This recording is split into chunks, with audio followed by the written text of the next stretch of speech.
Welcome back. 160,000 people in our region are still without power today. Thousands still displaced from their homes. Sandy has likely forever changed the way that we look at storms and also, for that matter, disaster preparedness. Many asking if there's a better way to get ourselves ready for the future. And Andrew, you've been taking a look at this thing. Yeah, and there's one man in particular in our area who has been taking a serious look at this, and he thinks that technology might actually be the inspiration, as well as some ideas from Europe to help prevent a similar disaster. Experts now wonder if the massive storm surge that flooded lower Manhattan and washed away parts of the Jersey Shore could have been solved by sea barriers. Some scientists say Staten Island originally started as a natural barrier island, but the construction of roads, parking lots, and homes created an urban landscape, taking away this natural shield. Now, 2 European firms are proposing massive shields like these walls at the head of New York Harbor. Flood protections that were once considered unnecessary, now being reconsidered after Sandy's 14-foot surge. Anyone who says there's not a dramatic change in weather patterns, I think is denying reality. Oceanography professor Malcolm Bowman says a redesign is critical. If we had implemented these barriers by now, there would have been no damage to New York City from the ocean. The barriers are high-tech. In one design, a wall lays flat at the bottom of the harbor, pivoting up when needed to block a storm surge. And they've proven effective in other major coastal regions like London and the Netherlands, operating 24 hours a day. But one proposal for New York's harbor runs upward of $6 billion, and skeptics say the massive barriers may not work on long stretches of coastline like the Jersey Shore. When you have an enormous harbor like we do in Long Island Sound, even if you spent a fortune, it's not clear to me that you would get much value for it. But with damage estimates for the storm now reaching into the billions, many are saying it's now time to consider new ideas. So in the end, Rich, the question may be whether you pay now or pay later. And joining us now to further explain, a man you just saw profiled in Andrew's piece, Malcolm Bowman, professor of physical oceanography at the Marine Sciences Research Center at SUNY Stony Brook, and he's also the coordinator of the Stony Brook Storm Surge Group, which studies ways that New York City can protect itself from flooding in the aftermath of extreme weather events like we just saw. Professor, thank you very much for a few minutes. I appreciate it. You're welcome. I suppose the temptation to say "I told you so" is something you have to fight, because you've been saying for a long time about not only the possibility but the inevitability of something that we've just seen in our region. And you have the world's attention in many ways right now. For those who say, hey, you know what, Professor, this is just a 1 in 100 year type phenomenon. We shouldn't be building policy around something that we haven't seen before. What would your answer be? I would say if you look at Hurricane Irene and now Hurricane Sandy, 12 months apart, we have 2 100-year events 12 months apart. So I feel that we're in an era of changing weather patterns that we have to take very seriously. And I'm not saying we're going to have an event like this every year, but we need to, in our planning for the protection of New York City and the surrounding area, we need to rethink our policy. If you could, you know, I saw today in Venice, for example, they had flooding levels, I think the 6th highest that they had on record, and it barely even warranted a news mention here. The world is changing. If you could put it in context for the layperson, for our audience to just get their hands around on how water levels are changing, on how climate change is really changing with unbelievable rapidity where we are right now, try and give us some context that we can really get. Well, there's a lot of controversy in the United States about whether climate change is real, but I can tell you without hesitation that climate change is real. We have the best scientists working on this, climatologists, weather forecasters, oceanographers. It's something we have to take very seriously. It's something we have to start planning for in the future.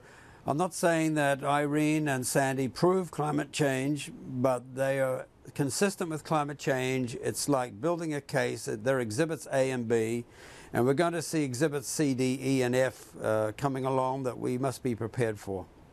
Let's talk about models that have worked in other places. The Netherlands model, which we just described.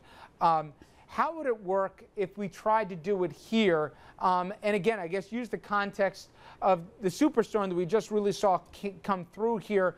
What kind of a barrier could it provide, and where would it go from where to where theoretically? What I've been proposing is a 5-mile barrier from the Sandy Hook, New Jersey, northern tip of New Jersey, across to Far Rockaway, Breezy Point. People have seen those horrible images of the burning community the other day. This would be a 6-lane interstate highway, a toll road. The water flow in and out would flow underneath. It would be like an elevated causeway. There would be large gates for shipping to pass through under normal conditions. The gates would be slammed shut. The advantage of this particular location over others we've looked at is that it would form complete protection for Staten Island, the South Shore, Long Island, Kennedy Airport, Newark Airport, LaGuardia Airport, Port Elizabeth, New Jersey, Manhattan, the business district, the Raritan River communities, all those communities that have suffered so dreadfully in the last few days. I saw a price tag. The estimate for this would be somewhere in the neighborhood of about $6 billion. It makes sense, at least to me as a layperson, Professor, but to those folks who say, well, wait a minute, what about the other affected areas up and down the Jersey coastline? What about other areas in Long Island that were devastating? Are we playing basically priorities with different communities based strictly on, I guess, the value of the geography? Well, that's true. I mean, firstly, we have to focus on New York City, that huge infrastructure, its importance on the global scene as a center of finance, medicine, science, the arts, and 8 to 12 million people. But you're quite right there. We cannot save the whole East Coast from the ravages of climate change, rising sea level, and extreme storms. It has to be prioritized. This is what we call social justice. Who is protected and who is not? And that's something that needs to be looked at very carefully. But we mustn't let a tragedy like this happen again.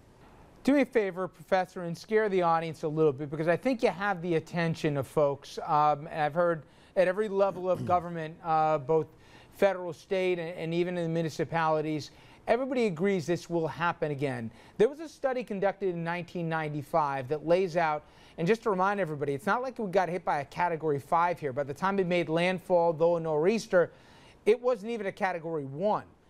They factored in all the modeling here, and in the worst ones, they didn't even estimate the loss of life because they thought it could be that extreme. If we don't do something about it, and there's a catastrophe even worse than Sandy, we won't be talking about how to dry the cities out here. We'll be having a much different conversation, won't we? Yes, unfortunately, the loss of life in these tragedies seems to galvanize action. In 1938, we had a huge hurricane hit eastern Long Island. It was called the Long Island Express. And that drowned or killed 700 or 800 people in Long Island and New Jersey. That led actually to the construction of 3 storm surge barriers in cities that we know well. In New Jersey and in Connecticut, Rhode Island, Providence, Rhode Island, and New Bedford, Massachusetts. So we already have barriers in the Northeast that we don't really hear about.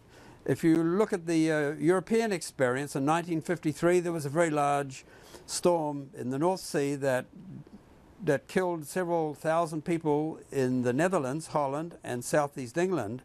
And that led to the construction of what's known as the Thames River Barrier, which protects the city of London very effectively. That was opened in 1982.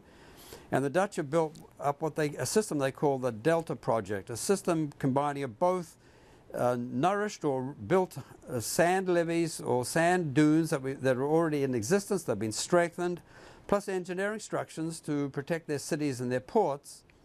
And the same thing has happened in Venice. The city is perpetually flooded, not so much due to climate change there, but the fact that the buildings built on mud are slowly sinking into the sediment. And so they've just about finished their system in the lagoons of Venice. But as I said earlier, the St. Petersburg experience is the most interesting one, and I would urge Mayor Michael Bloomberg to take his engineers and his long-term planners to St. Petersburg to take a look and see what the Russians have done. If they can do it, we can do it. Malcolm Bowman, I really appreciate a few minutes. Thank you so much. You're welcome.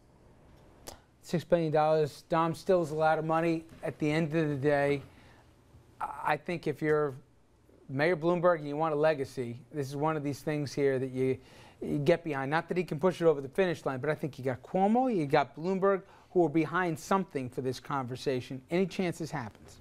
I would like to say yes, but I mean, we can't even come up with the final money for the Tappan Zee Bridge.